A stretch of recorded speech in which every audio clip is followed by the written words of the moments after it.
Easter is almost here. What a significant time to remember what Jesus has done for us in defeating the grave. And because of that, we have new life in him. I love celebrating Easter, as I'm sure you do. But something hit me differently this year.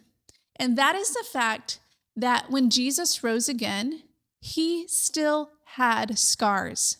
He could have come back with a completely new body, like he promises that we're going to have at the end. But he didn't. He chose to keep the marks, to wear the wounds. And that really matters. When Jesus approaches Thomas in John 20:27, he says, "Put your finger here, see my hands." Even after defeating the grave, Jesus didn't hide his wounds. He didn't say, "Well, it's finished, it's over, let's move on." He chose to keep the marks.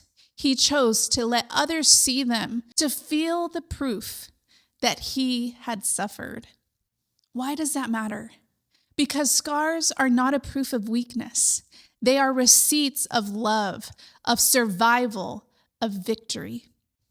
I think it's safe to say that we've all gone through something in our life, whether it be abuse or abandonment or loss. Maybe it was a betrayal you didn't see coming, or depression, or a season in your life where you were just surviving. I've been there. I know I've shared my story before, but there was a season in my life where my pain silenced my voice. And I was driving in the car the other day, really just asking the Lord, am I ever going to fully heal? After doing some healing work, I asked God, is this trauma going to haunt me for the rest of my life? And in the silence of my car, I hear him say, I have scars too. Maybe you've gone through some things that have left a scar. Or maybe there's something that you are still healing from. Sometimes the hardest part of trauma isn't even the event itself. It's the silence afterwards. It's the aftermath where no one asked, no one noticed, no one was there to validate your pain, to say, I'm sorry. I'm here. You are not alone. I've walked through that trauma, and there was things that I didn't talk about for years. I didn't know how to. I didn't have a safe place to go to. I didn't have emotionally available parents to speak to. And that silence leaves a wound. Sometimes the lack of comfort after trauma is even more damaging than the trauma itself, because you're left wondering, does anyone notice? Does anyone care? Because validation is so vital for not just healing, but for survival. Maybe you're still waiting for someone to look you in the eyes and say, I'm sorry that happened. I see you. And you're not crazy for carrying that pain this long. I once read that trauma needs a witness, that healing begins when someone can sit beside you and say, I see you, your pain matters, and I am here. Maybe you never got that. You never had someone look you in the eyes and validate your pain. But Jesus, he sees. He's the witness. He's the comforter.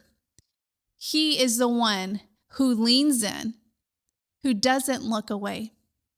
He doesn't say, you should be over that by now, or you're too emotional. He doesn't gaslight you and push your healing.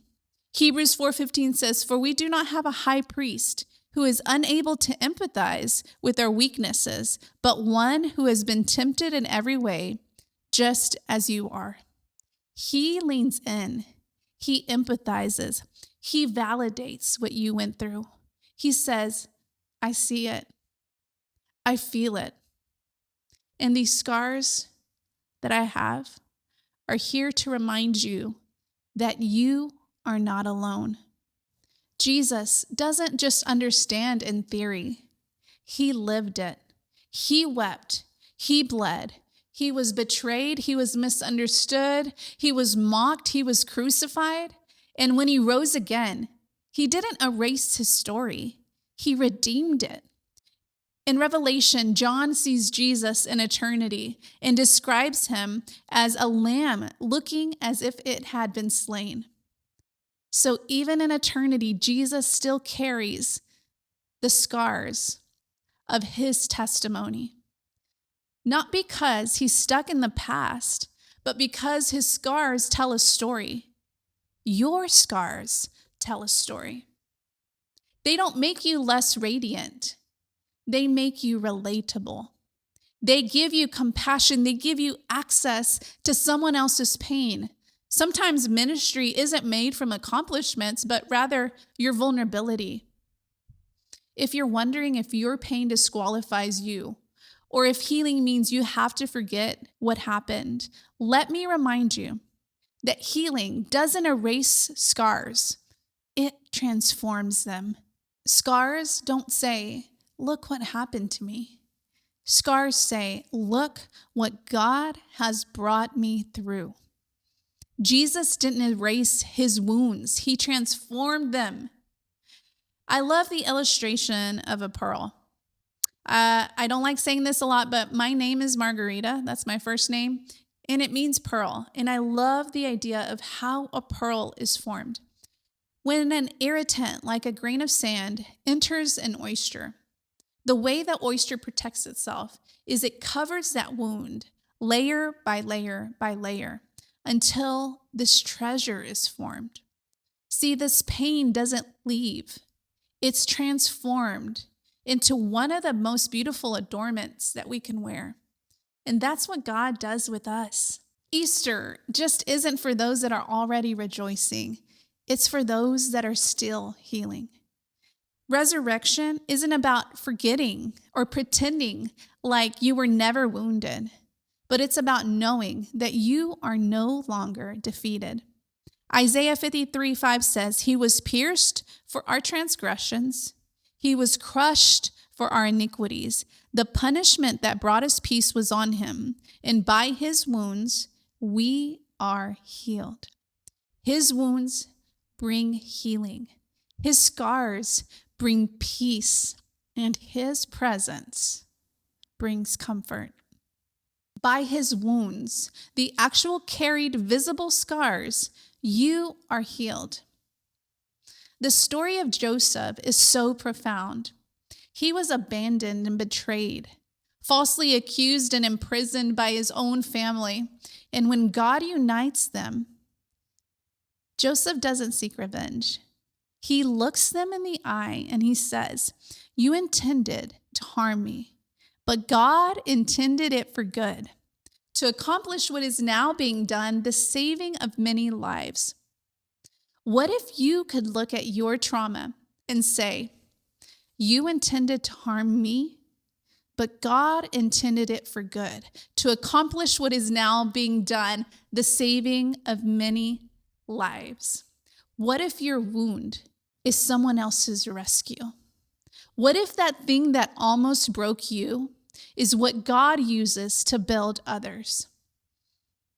So what scars do you carry? The ones that no one knows of, the ones that you're still trying to make sense of. Hold those in your heart and place those in the hands that still have holes. The hands that say, "I see it, I feel it, and I am with you." God is still meeting people in the middle of their pain.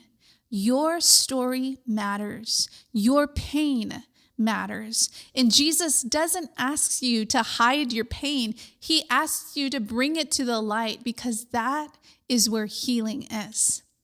You don't have to erase your scars to be radiant. You can shine through them. Let Easter be your healing moment. Let it remind you that wounds don't disqualify you from the resurrection. They prepare you for it. Let Easter be your turning point. Let it be the day where you allow God to heal your wounds and allow those wounds to become scars that tell the story that God was with me and I am still here. The most powerful being on the universe wears scars for you and for me. Your pain may be real, but so is his comfort. And healing isn't only possible, it's promised, because the hands that hold you are scarred too.